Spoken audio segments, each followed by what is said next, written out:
Hi, friends, and welcome to Costuming in Color. This is a YouTube show dedicated to showcasing costumers of color and those that support them.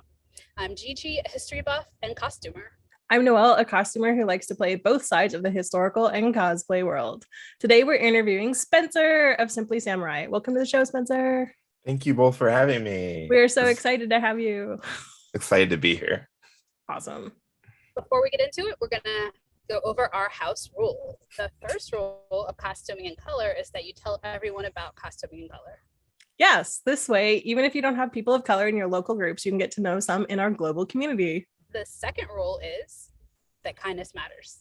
And that's it. Other than that, there are no rules. Spencer, where are you from and do you still live there? Well, I'm from Belleville, Illinois. However, I live now in Springfield, Illinois. So I'm about an hour and a half north of where I'm originally born from, but Wow. I've traveled a lot. That's cool. Yeah. What's your favorite thing about where you live? So it's weird right now. I've been here since January of this year, but I've been literally traveling almost every single week and weekend. Like right now, Thursday, I'm planning to go to San Diego to hang out with some friends and then go to BlurredCon in Washington, D.C. Yeah. So I've probably maybe only been here for like maybe a month's worth of time. So I have no idea. So your favorite thing about that place is not being in that place. Sadly, at this moment, yes. What is your Instagram handle and how did you choose it? So my Instagram handle is simply underscore samurai. And I chose it because my first love of martial arts in general, since I was like 8, was Japanese martial arts. That's why I started learning from Shonen-ryu to Hapkido, just a bunch of different Japanese martial arts. And then I recently found out about Yasuke the African Samurai. When I was first starting into the SCA, my knight, who was my mentor, all of his underlings, he's like, you have to write me a 2-page paper on how you would have gotten into my service for our LARP or for our organization. And I was like, I wonder if there's a way there was ever an African or someone who was Black in Japan. And by doing research back then, because it was around 2009, 2008, so still the wild, wild west of some YouTube / also Google, and I've only found bits and pieces. And more, I found information about Yasuke, and I was like, there actually was an African in Japan, and he became a samurai, and it just pigtailed and just dovetailed from then on and on. Oh, that's super awesome. Thank you. Gigi also keeps calling you Seto. Do you want to go into that one? Sure. So my name is Seto from the Society of Creative Anachronism. That's my persona name there, but I also use it a lot in real life too. So I might as well be Spencer Seto Waddell, because a lot of people just know me as that. And I've always thought it was a cool middle name, which for viewers out there and anime nerds and just goofy gee whiz, it's from the cartoon Yu-Gi-Oh, which I loved back as like Yu-Gi-Oh! A teenager. Yes, Yu-Gi-Oh is the best. And Seto Yeah. Kaiba was the coolest character, which has actually helped propel me in what I've been doing nowadays. One, loving Egyptian culture. 2, also trying to be my own entrepreneur and also be a really good fighter, which Seto was. So That's awesome. Yeah, she Thank kept you. calling you Seto, and I was like, who are you even talking about? She's like, Spencer. Or she'd just say samurai, and I was like, oh, Spencer. Okay. So it's pretty cool that they're synonymous with each other. It makes me I'm like, oh, that's pretty cool. So it's Yeah. fun. By the way, everyone, Gigi's on the move, in case you couldn't tell by the traffic going past her right now. So we've already scheduled this twice. So we're just going to record and the show must go on. So if Gigi disappears and then comes back, that's completely normal. So what is the costuming scene like where you live? So once again, since I've been in Springfield and I haven't really had a lot of the opportunity to see what it actually is for this city, where I was from Peoria before, that's also northern Illinois from where I am. They had a really nice costume scene, a lot of nice cosplayers, as well as also historical reenactors through the SCA and many other costumers. So there was actually a good friend of mine, Laura Nichols, who would make a lot of my Japanese garb, because I can sew, I can mend, but to me, it is stressful to cut out patterns, even though all my costumer friends are like, but Japanese is easy. It's just squares. And then you do things and you make it. I'm just like, making the fabric, cutting the fabric just stresses me out. So I'd very much so rather either trade my leatherworking skills or either metalworking or singing or anything. And there's money. I'll give you my money and you make me stuff. Like, it stresses me out. I don't want to learn that skill. to that It level. stresses me out too. I can imagine, but you make so many pretty things. So, wow. So are you like Chicago adjacent? Like, could you travel to Chicago? I could and do. I actually teach a lot of my historical African martial arts there in Chicago at Forteza, which is a great LaSalle that's mostly Italian swordplay. Mm-hmm. But if we look at Illinois, Illinois is like this hand here. Chicago's all the way on this side. I'm like right about here, and then St. Louis is here. So it's now 3.5 hour drive to Chicago, with gas prices is like shoot yourself in the foot. However, all the traveling I do now, I just actually get on the Amtrak train, which is like $24, and it's still 3.5 hours to get there. And the train station is 10 minutes away from my house. So then I can read books, can do work online while I'm getting driven. And I just feel like I'm in the Wild Wild West or something else that uses trains. I don't know. That's awesome. That's really awesome. Cosplay, historical, or both? Both.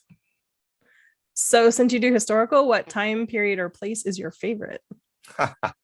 Well, it's definitely still Japanese is my favorite. However, obviously it's simply samurai. I've been branching out more into African as I'm trying to show more of Yasuke's African heritage and the other side of the coin with his travels. Doing more research with that, I started doing more Eastern Africa, more Western Africa, and I just love Egypt. So a lot of times I do a lot of Egyptian as well, which I've actually started to work into getting more Egyptian garb, but really I like doing all of it. And once again, since most of the time I throw money at my friends or trade, I'm not having to make all the costumes. I'm more learning how to then make the accoutrement or make the rings or the accessories so I can be period appropriate. I have some friends called Historical Glassworks, which you should check them out if you haven't.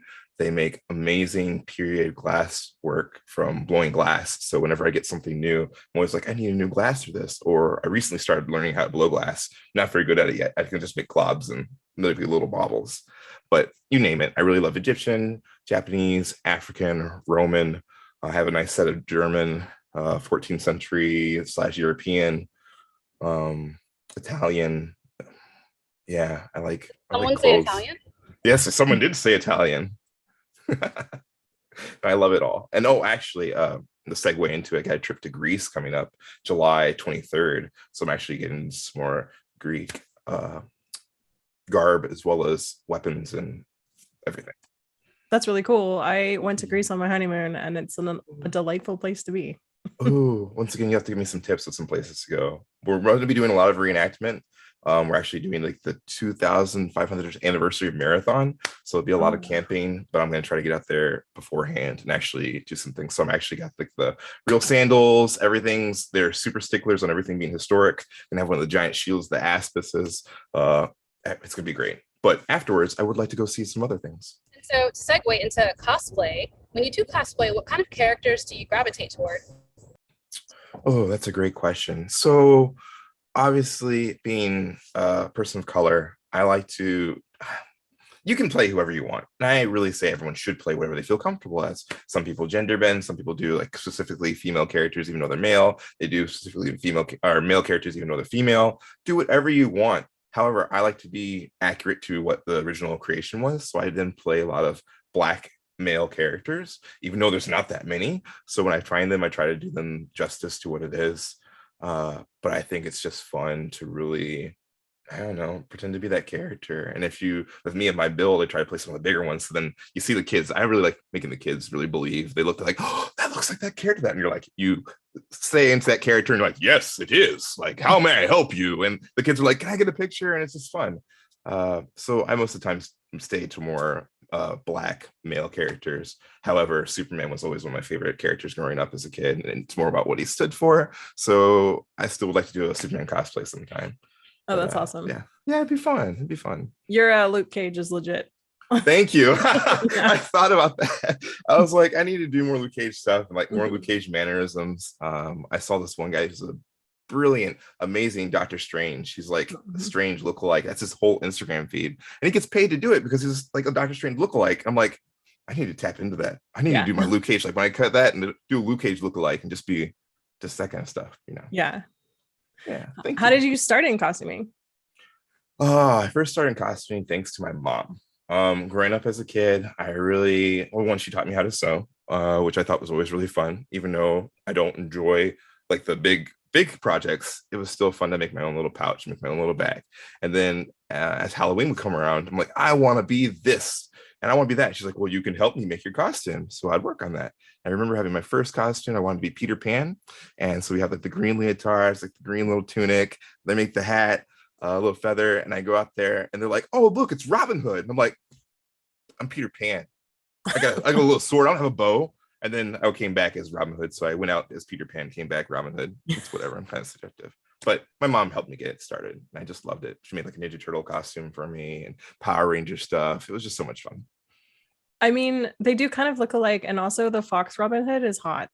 It's true. It's true. I think anybody who's watched that most time, definitely when people like furries or stuff, I'm like, hey, we've all been pre-subjugated to that. So don't judge me. That was like my 6-year-old crush was the Fox. Yeah. I was like, so handsome. So handsome, dashing, and witty. Mm-hmm. And then I found like He-Man and I was like, whoa. You're like, yes. Yeah. Thank you for that walk down memory lane. Well, we appreciate it. One thing before you move on, it makes me think about my one friend. She told me her first crush was actually Optimus Prime, but it was more for his voice. He's just like Autobots, and he'd just be this. And she's just like, I heard that as a 6-year-old or 18, whatever it was, you're a girl, and I just parts of me went, oh my, and I was like, So I had a list of the names of my children, and my firstborn son was definitely going to be named Optimus Prime. There's like I like names of power. Like Agamemnon before the movie came out and like all the Marvel stuff, Loki was a high on my list, but Optimus Prime was always the first one. Yeah. Solid. Yeah. Another weird segue, but what keeps you in the costuming community setup? I love it. I think interactions like these, learning what made people feel things at young ages, makes people explore what they then took, which is something that is an act of fiction that then helped their life more, or nonfiction, or just acts of fiction that we want to be part of our lives. And you meet so many things, especially me being in the business of sword play and sword arts and martial arts and fantasy, as well as historically, you pull people together. And my biggest thing has always been trying to make people hate each other less, even though there's some people are just going to hate each other no matter what, and some people deserve to, but you still can kill them with kindness. But when people are like, I hate fantasy, I only like historical, and I like fantasy and I don't like historical, it's like, there's room for both, and let's just have fun. And even though I do sword stuff historically or sword play, I still like bringing out a lightsaber and then looking at awesome costuming and all the worlds that have been created. It's cool to like it all. It's fun. That's what kept me in. It's really great to like it all. Like being a yes person is fun. It is for that aspect. Yeah. For those reasons. And you're not, if there's something that truly you're like, I don't like that, but then you're like, but I do like this about it. Yeah. It's easy. In the words of Cher from Clueless, the more the merrier. There is room for everyone in costuming, whether it's fantasy, historical, or both. Why not both? Yeah. 100%. What would you like to see improve in the costuming community? Just more of the openness to everybody. I think it's still pretty widely out there, but you still sometimes get things where people are like, whoa, we don't do this over here, or this part there. And you're like, we do this over here. Or find them the place where it's specifically what they're looking for. Don't be so gatekeepy and actually try to get more people in there. As you just said, a great segue, Gigi. There's more the merrier. And it's really the truth. And even if you get somebody, because sometimes you just get someone that just grates on your nerves, or you just don't have the spoons, the stated deals with somebody, and they come at you and they're like, excuse me, I want to learn this thing. And you're like, oh God, I'm going to be so nice to you, but I can't deal with that. But you don't have to be their best friend either. You can still get them the information they need. And then you can be like, I got to go. You don't have to be evil and kick them out and make sure they never want to come back again, because you never know who they might have brought in or what they might have given to the arts as our community. Yeah. So just more openness. What is your favorite completed project? Ooh, that's a hard one. So I think my first favorite completed project was my first samurai kit from top to bottom that I had in the SCA. One, I couldn't do metalworking at all, so I had a friend make his first samurai helmet, which cost me $500 when I was maybe 23 or 24 years old, which is still a lot of money to me now. I was gonna say like $500 is a lot back then. I'm like, no, that's a lot. That's a lot right now. Yeah. That's 4 tanks of gas. Exactly, which would maybe only take up so many trips, depends on how far you're going. That's 4 trips to Chicago. but I remember buying that helmet and then looking for historical accuracy, trying to build the dough, trying to build each part of it, the garb that was under it. And because I wanted to be cool while I was fighting, also look cool and historically accurate while I'm walking around. And it was just so important when it finally got finished. And I was like, this looks pretty cool. And then the people that even didn't like some samurai or Japanese culture, like, that looks pretty cool. And I'm like, yes, I did it. Because I just wanted to make sure I was on point. Now, if I see other people not to that level of authenticity, though, I'll say, I'm not like, oh, that looks horrible. You're like, oh, they're working on things, or it's okay. It's all right to know where you stand or try to work on it. It's a journey. It is. It's always a journey. Always a journey. I find that most people say that their first like completed I did it well costume is their favorite one, even after a really long time. Because that feeling that you get that first time, you don't get, like, you get it again, but you don't get it the same way that you got it that one time, because you go from being like not cool to being awesome. And then it's like anything, that level, to try to get that level of cool again, especially after you've learned all this other knowledge, it just keeps on escalating to, you're like, I need to have this, that, I need that. Now I need the period fabrics. And now I want to have the period shoes. And and then you're just like, or I could do this. And someone's like, that's really neat. And you're like, it sucks. No, it's really neat. It's always really neat. No matter what you do, it's really neat. Like, just do the thing. It's fun. It's so much fun. Yeah. What is the silliest thing that's ever happened to you at an event? Okay, the silliest thing that's ever happened to me at an event would probably be splitting my pants, like a cartoon story. I mean, I was wearing underwear and everything, thank God. But I was doing some kind of move and I was showing someone how to throw something, and I squat down really low, and you heard this comical, like, there's no hiding it, no anything. And you're just like, I've now split my pants, but everything's fine. Let's continue. People are like, everyone's laughing, they're having a good time, which I think it was more fun. You just go along with it, right? As long as everything's still okay. But that was probably the most embarrassing thing / silly thing. I was like, oh man, really? That's a lesson to everyone. Like, don't be judging people on their non-historical underwear. It's good to be wearing panties when that happens. Yes. As much as people try to get me to wear the Japanese style, like, man hammock / other thing, I was like, then your butt's out there. Exactly. And I missed like leg day for a while. Like, I gotta be on my point when that happens. Yeah. And then after it happens, I would be like, hey, stop looking or pay me. Cash app.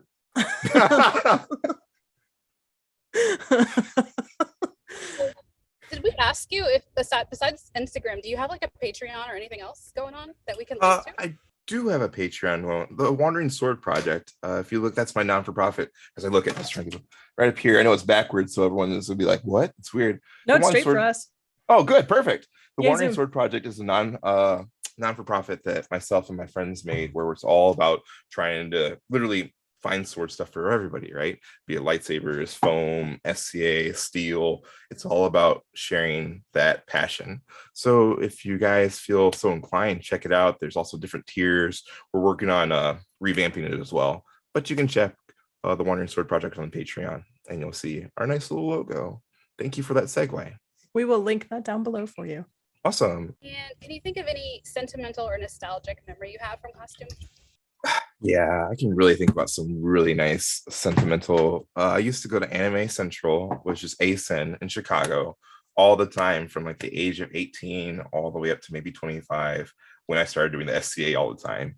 And it was really fun to see some of the Power Rangers that would come to the con. And of course, this kid stuff. And you get to see their costumes. It was really cool to see something that sets you on your way of costuming / also in my case, costuming and martial arts. So it's both the best of both worlds. And they were just so nice. It was really sentimental to see that. And now I see some of them still doing stuff, and I just feel old, but actually happy that I'm still just as happy that they're doing the things. I'm glad they're still getting paid doing it. And yeah, it's really fun. It's really fun. The shared joy of costuming. It's great. Yeah, it's really cool. And more to the point, it's like for people of color as well. And other things, there's sometimes I get to show people that yes, you can be a Black knight doing something, male or female, because people don't get to see the representation all the time. And people are like, well, you're just trying to be this part and push things. I'm like, no, it's hard when you don't see someone that looks like you do something. I'm sure you both understand that. Yeah. What costuming groups or organizations are you in? So I'm a part of the Society of Creative Anachronism. which is an awesome worldwide event, worldwide organization.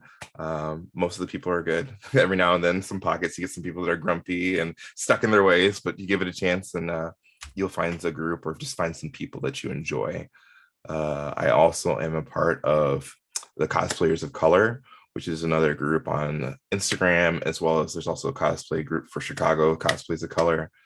Also a part of Jomsborg, which is a steel Viking reenactment from 700 to 1100.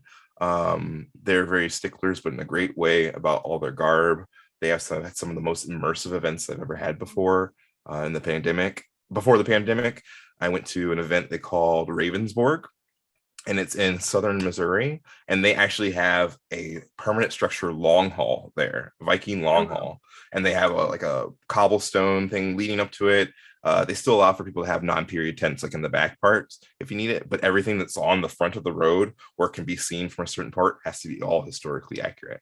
So I got to go out there. I was hanging out with Raymond Rowe and Sarah Rowe, both professional WWE wrestlers. Raymond Rowe is part of the Viking War Raiders, which is really nice. They do Viking as WWE superstars, and his wife is also a diva who does Viking as well. And they just Viking it up, and they were so nice to me. And one of the main reasons that I stuck in it, my friend Alexander Van Ness, who also plays the SCA every now and then, really into Jomsborg, was like, "You should come out and do this." And I was like, "Viking's not really my thing, but I want to learn." And then I saw like the whole 23andMe type thing. And I was looking at all my stuff and I was like, there's some part in Sweden and Denmark that I'm like, maybe it is in my blood. I don't know. Okay, let's go figure it out. And it was just fun. Yeah. And I love the immersion. It was just more clothes, more garb to have, and Viking swords and Viking shields. So I'm like, hooray, more things, honestly. And that was really, really fun. But those are the main organizations that I'm a part of. Cosplayer of Color is how I found you. Yeah, that's so cool. Yeah. Wow. Yeah. They showed you off at like, I don't know, 3 years ago or something. And I was like, oh, I like this guy. He's cool. I hope yeah. I've not disappointed yet so far. Never have. I love everything you do. It was awesome. Oh, and I forgot the shout out for Knights of Wakanda, who's another steel group. They're all people of color group. I mean, we still have Caucasians and everybody fight with us sometimes, but it's predominantly for people of color. And it's just because a lot of groups, they're always Caucasian, which is fine. But it's nice to be like, hey, there's something you could do. There's actually a video that my friend got roasted in by Patrick Cloud, where it has two people fighting because when they're in armor, you have no idea. He's like, man, white people do some crazy things. And that was my friend's like, actually, I'm in there. I'm black. And I was really tired that day. So that's why I was moving slow. So it's one of those things where it's publicity is good publicity, but it's just funny. So yeah, that's funny. Nice yeah. What cons or events would you recommend people try to go to? Oh my goodness. So Dragon Con is amazing. Yes. It was my first time that I went to last year, which was the 35th anniversary, which I'm like, how has there been 34 years that I have not been going to this? It's the second biggest con in the United States, only below San Diego Comic-Con, I believe. And New York is pretty big too. Is it really big? Yes, they might have their numbers things. I don't know. I just know it's big. Yeah, it's huge. But it's amazing. It's in Atlanta, Georgia. It spans 5 different conventions, and you have to go from each one to do things. The Knights of Wakanda were there last year, really big, and we actually had a tournament where we got to fight in our 5v5s, and there was like maybe 6 other teams, and since we don't get to fight together, they're like, you guys just have fun, make sure you have fun fighting, and we actually won the tournament. So I was like, yeah, wow. It was nice, it's really cool. So we're going to try to defend that this year. It's September 1st through 5th. That's going to be really fun. And the comic scene, I mean, everything's there. From a historical standpoint, there's still a lot of historical groups that do things there too. Star Wars, you name it. It's definitely worth your time. It is also a 24-hour, 4-day long party. Like, it does not stop. You can be in the hotel lobby at 5 a.m. in costume and people will be there. Yeah. Absolutely love it. Crazy. I think it's great. I want to go back to ASIN sometime and actually want to kind of do what we do at Dragon Con at ASIN. Mm-hmm. So, but the hardest thing whenever you're like a steel group or anything, any historical group, you're like, we do a thing. We fight each other with swords and we do this and we're actually safe and people will love it. And they're like, what? So it seems like insurance. Exactly. I'm like, but we did it this one. So if we did this one, we have video, work on like a sizzle reel and show it. It should be able to work. So that's my big plan next year, which that'll be in May. Other than that, if you don't have to be a part of the SCA, but I think there's something called Penzic War that you would really enjoy. I think everyone that does historical anatomy or fantasy or anything should go do it once. It's in Coopers Lake, Pennsylvania. Most of the time at the end of July, going to August. It goes 2 weeks long, camping, but you could just get a hotel somewhere close and just come on every day. And some people would say it's more like Burning Man light with also historical reenactment, because there's some people that just are not SCA that still go there. But a tent city pops out of nowhere from anywhere from 10,000 to 15,000 people. They get their own mailbox or own post office. They have their own like city hall slash or mayor, and it's something like nothing ever. It's just amazing. I'm not an SER, but I have considered Penzic. It seems like a time. Next year you should come. Yeah. 50-year Penzic should be interesting. That's gonna be huge. Maybe, hopefully. I mean, we haven't had one for 2 years now because of the pandemic. I was at the last one at 2019, which was 48, and it was still pretty big. It was interesting, but I'm curious to see what happens this year. I'm planning to go in this year as well. The good thing about Penzic is it's all basically outdoors, and so like as far as like COVID safe activities, like the SCA events are fairly high up on that list. Exactly. And as once you get over the whole part, like you don't have to be skating to be there. You just pay whatever charge it is. It's like a Renaissance fair at that point. There's classes, there's food, there's really great. I love it for the historical, or not historical, the reenacted battles. Okay, that's not right. They're not reenacted.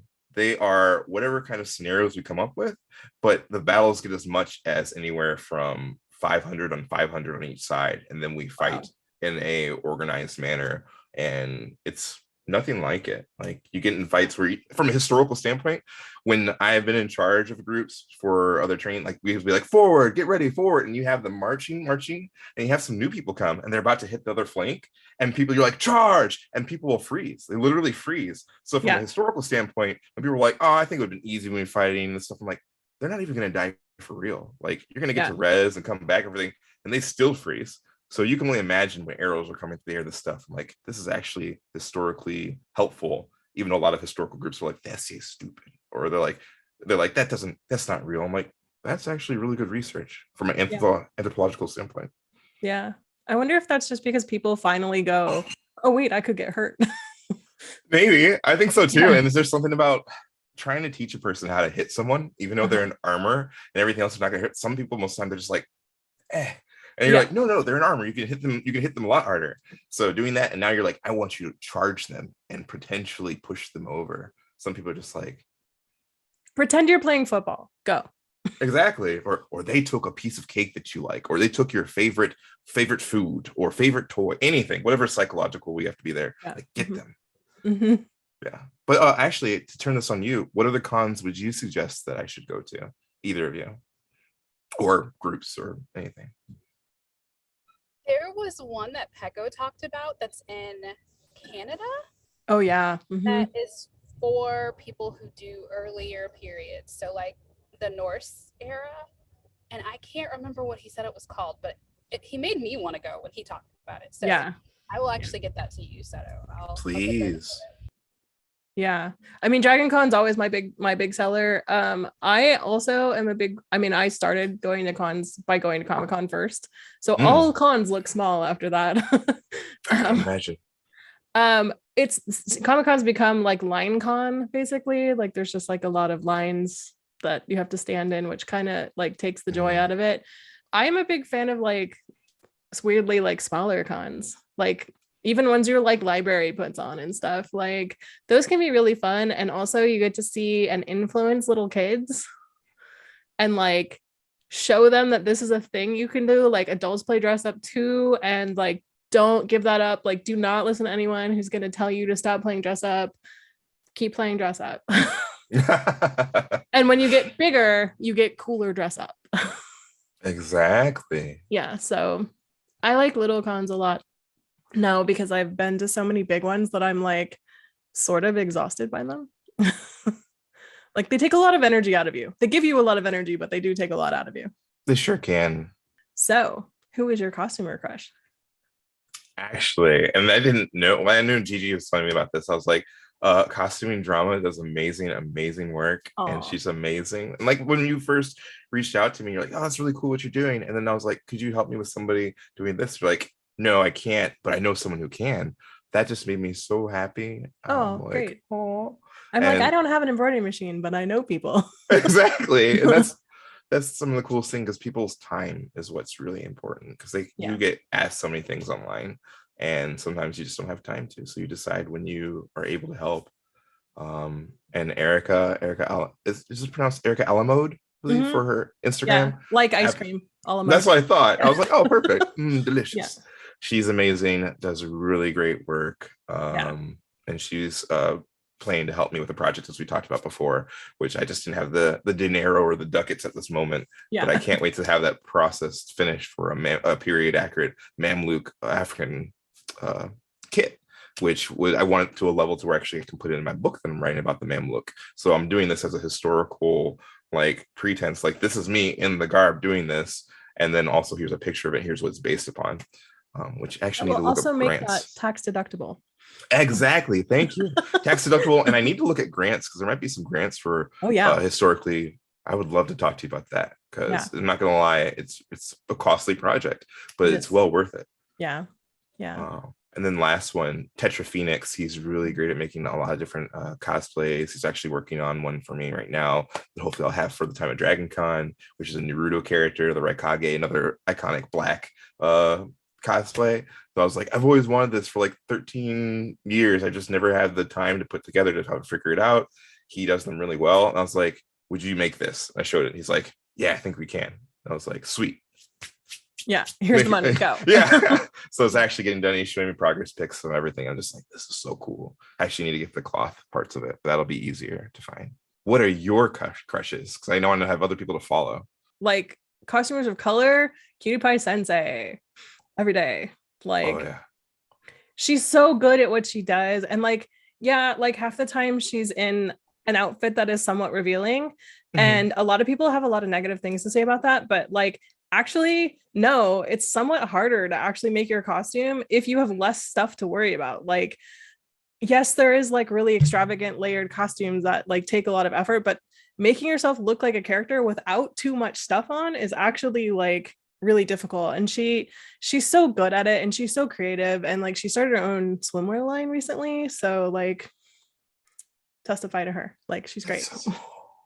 Yeah, Okay, you stole my person because I do. Know. we can have it together. Yeah, but I also want to give a shout out to there's a Portuguese costumer who does like vintage, who I love. Her name is Miss Divine. Oh yeah. And I don't understand what she's saying, but when she does her tutorials, it's like obvious enough. She's like, part your hair and then roll it this way. And so I love her tutorials, and I love her finished projects. Like all of her vintage stuff looks great. That's cool. So for you, when you are actually sewing or crafting yourself, what is your like entertainment routine? So it depends on either if I just heard a musical that I love and I just can't get out of my mind. Like what? Well, I'm not gonna lie, when Hamilton came out, like I was just like, I'm such a hipster though. My significant other was watching all this stuff, and I was just like, it's not gonna be that good. They're listening to music all the time. Then I actually watched it finally, and I was like, this is absolutely amazing. Uh-huh. I just can't. And then now still you're about to do something. You're like, I'm not throwing away my shot. And I'm like, yes, I'm like thinking about this. So that's amazing. Or I'm always stuck in the 80s, even though I was born in 86. So I didn't actually get to live the 80s, but I love the music and just the funniness, like movies. I don't know if you ever saw Kung Fury, which was made fun of. They're doing like that. This music that's techno or any kind of trance or house. I just love to just listen to that, just plug away. Who inspires you? Bruce Lee as a martial artist inspires me infinitely. It's amazing that he died at 33 years of age. And I have now 3 years passed up that birthday when I had my Bruce Lee birthday. And I was like, I am so far behind. This person has accomplished so much and I'm still so far back, which is not, you can't hold yourself to Bruce Lee. But honestly, when I do some of the things for historical African martial arts or doing some acting, I'm like, man, I would love to be the Black Bruce Lee for some things we do. And it sounds really, really like, oh, you think highly of yourself. I'm like, no, if you're going to shoot for something, shoot for as high as you can go, right? Right. And also, when you say that to somebody and they understand the significance of that, they're like, oh, you really mean it like that? And I'm like, yes, I do. You have goals.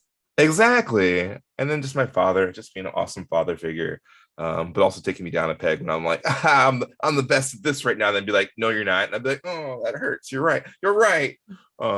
Just being a positive influence, and my little brother, who's just always also been behind me and helping with a lot with the editing on the Wandering Sword project, but also has also kept me grounded. Not that I consider myself a pretty humble person, but whenever I like a little bit, my brother's also like, no, this person does it better. Let me show you. And I'll be like, oh man. Or like that black guy with the katana that does like a giant flip. He's ripped as all get out. If I got $1 for everyone that's sent to me, I'd have like $5,000, which that guy's awesome. I'm glad he can do that. But I bet I can beat him up in sword fight. If not, I would love to sword fight him anyway. Let's find out. Yeah. Throw it out there. But it's there's always someone out there that's better, and it's really nice to strive towards that. And I love my brother and my father for helping me get there. That's really sweet. Thank So you. let's continue on this like mushy gushy stuff. Sure. Who you're grateful for? Why I'm grateful for, or what I'm grateful for. Well, I'm super grateful for my significant other, my wife, Michaelin, who was reigned with me in my first SCA reign, which is hard for, once again, bringing it into SCA/hobbies. If you ever win the crown and there's all these things that you need to do, you basically become like a vice president of a franchise of this area, and you have now meetings to do, you have money to go over, you have people to take care. It's really crazy. You're like, just because I beat people in a tournament, they should tell people about this more often. You really want to come in second. Yeah. So I'm just like, oh, I could have been. But it's really so much fun. You get to meet so many people. Like I would not have got to know Gigi as much as I did, probably if I didn't win. But she was just so helpful. And now as I try to do these endeavors for the Wandering Sword project, and I'm traveling as much as I have been this year, I've been gone. There's been times that have been very hard. She supported me mentally and financially. Otherwise, I would not be able to do this, because making some money, but not making nearly enough is till you make it. But it's been really cool that she's had my back. Yeah, been really thankful. Oh, and then thankful just to be able to do the physical things as I try to do more martial arts, and wearing 70 pounds of armor and fighting and becoming the national champion for longsword fighting in HMB. Like, you don't have these physical things for that long, so try to use them while you can, and then teach them to others. Why hold all of that information? I have a lot of people being like, why do you teach me how to do the thing you did that part? I'm like, well, one, I want you to get better, so then you force me to get better. That people are like, I'm not telling you anything. It's so selfish. It's just selfish. Yeah, it is. Yeah. Never withhold information. That is the one thing that you can give people for free that could change their life. And like, exactly. You don't know what weird little thing you tell them will change their life. Or they have an idea that's going to make it easier than the thing you told them. You're like, I do this to do this thing. Or when I do this fabric process, I do this and then I do that. And they're like, well, why don't you just do this? And you're like, oh, whoa, thank you. It happens. Yeah. Free commerce of information is like one of the bandwagons I'm on. Like, I just think if you know something and someone asks you, you should give them that information, just period. Because you don't know, it's going to come back to you like tenfold. It just will. 100%. And then the caveat on that one, for those who learn the skills and take the time to learn those skills, your skills are worth time and money. So the things that you can just give for free, yeah, but then when it's something when you're doing plan, charge what you're worth. Yes. Because I know a lot of people, myself, it's been so hard to get to. Now having a national title, now having studied enough to be probably a master's level in some martial arts, if we're like putting in time in and spent. And then when people are like, hey, I want to learn from you. And granted, a lot of them are college kids and they're poor. And I'm like, I normally charge $100 an hour or $80 an hour to like teach this stuff. Yeah. However, in this case, if we're doing basic stuff, get your friends. Because I can teach a lot of people the basic things. So we can split that $100 an hour 6 different ways and it costs you less. But then when it's time to be like, someone's like, I want a private lessons, you're like, this is what I charge because it takes time. Yep. I also, like, to go on to that, have like a somewhat controversial opinion that like, if you get really, really, really good at something, you almost have a responsibility to like teach it and to like get an apprentice and like pass that down. Because like I have friends who are literally the last person to know how to do certain things. Wow. And I'm like, you're gonna die soon. Like, that will die with you. Like, are you threatening me? You're like, no. But like, pass your knowledge, like charge for it for sure, but like pass it down. Yeah. Write a book, do what you have to do, video it, give it away in some way. I'm definitely on writing those books, even though it's super hard and I want to write my first book and I'm slowly chugging away on that. And it's daunting at first, but we have the Google, we have the YouTubes, like someone has like, oh, how do you write a book? Just slowly start doing it. And even if it's not great the first time, as we know, and that's why I think it's harder for us people that are quote unquote masters at what we've done, which I never called myself a master in that, but some people they're like master blah, blah, blah, because you're like, oh, that's weird and gross. But if you're at that level, and then when you make something that's subpar or just standard, you're just like, oh, that's not that good. But you got to start somewhere with everything. Yeah. No, that's really a really good way to look at that.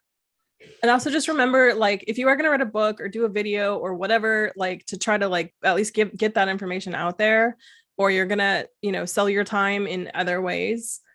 Remember that just because you are really good at knitting or whatever it is you're good at does not mean you're going to be good at writing a book or videoing stuff or teaching. That's okay. That's not the point. The point is to get that craft out into the world. Do you have a favorite inspirational quote? And if so, who is it by? Well, probably be the Bruce Lee one yet again. It'd be like, it's like when going through life, and I'm paraphrasing on this part, but when going through life, be like water. If you pour water into a cup, it becomes the cup. If you pour water into a bottle, it becomes the bottle. If you pour water into a teacup, it becomes the teacup. Now, water can crash or it can flow. So be like water, my friend. And it's just one of the coolest things because one, water is also what we need to live. You can go without eating for around 2 weeks to 3 weeks, even though you feel like you're dying. But if you don't have water within a couple of days, you're just toast. So it's really cool. And I try to be a humble person. I try to be flexible. I try to just go with things. It's also just being with water and going through things. But however, when it's time when someone actually pulls the last straw or you need to defend someone else that's not standing up for themselves, you can crash down it and squash it and then still be just flow afterwards. And people are like, how can you just go from this to this? Being like water. Water is life. And also water is the most destructive force on the planet. No joke. So true. Yeah. Being from South Louisiana, yes, I understand that all too well. Not for long. And I do agree that you're right, but I do agree that water is powerful, but it's also malleable. And I think that's a lesson for all of us, that strength doesn't just come from being forceful. It can also come from being soft and malleable, going with the flow sometimes. Yeah. 100% agree. So if you could give a new costumer one piece of advice, what would it be? Don't be scared to ask questions. In this wonderful case and freaking going full circle, I reached out to Noelle and I was like, could you help me with this project? And she's like, I can't, but I know someone who can. That will happen more often than you think, as long as you ask in a humble and a nice way, be respectful. And if they don't get back to you right away, they're probably just really freaking busy. Yeah. Don't be mad. Like, just be helpful. And people forget all the time. So just come out there, never thinking anything's malicious. Think it's more of ignorance or just forgetfulness, but ask questions. And if you put forth the effort, most people will help you. And if it doesn't work the first time, try again. And it was someone else maybe, but yeah. Yeah. Also remember that, like, I mean, A, nobody owes you their time, but B, like, most people want to help you. And if they don't get back to you, it's super not about you at all. It's like they were going through their DMs and like just lost it. Like it's in a sea of DMs that they lost. So like, don't take it personally. Not at all. So if you have a closing message on inclusion or equity, we would love to make room for that. I love that. So I think diversity, equity, and inclusion is amazing. I know a lot of people in our current climate and temperature, it's hard because people are like, we're doing more things, we're just being woke. And I don't know why that's a bad thing. Knowledge is interesting, knowledge is power. However, being flexible and understanding that your walk of life might not be as somebody else's walk of life. There's always going to be someone on the other end of the spectrum, and someone's always going to have different other just experiences. But being open when people genuinely come with the fullness of their heart and try and looking for help or looking for something else in this way so they can understand, that's what's important. And I, especially as an African American, I've gone through life where sometimes I was blissfully naive at the beginning, and I was like, oh, things are always right, things aren't that bad. But then you start meeting these resistances where people just don't like you for reasons, black or white, anything, any colors. And you're just like, whoa, why is this? People either had their heart hardened somehow. But it's interesting and it's important to be open to people that need help, be it whatever creed, be it whatever gender, be it whatever walk of life they've come from. Just help them out as long as they're being in earnest, and be more thoughtful and understanding.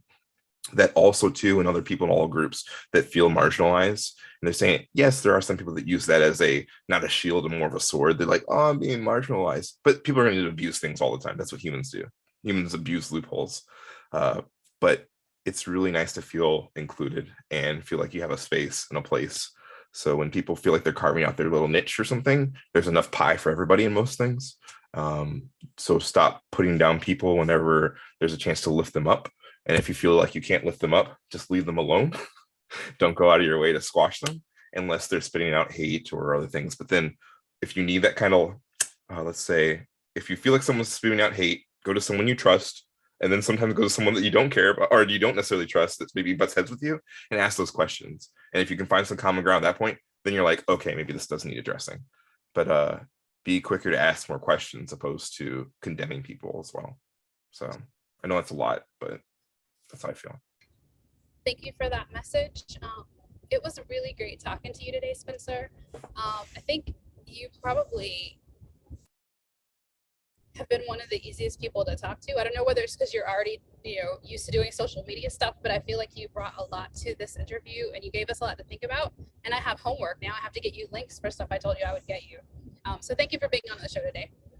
Thank you also to our viewers for joining us today. We will leave a list of Spencer's information below, so you can go follow him on all of his platforms, including his Patreon, if you can.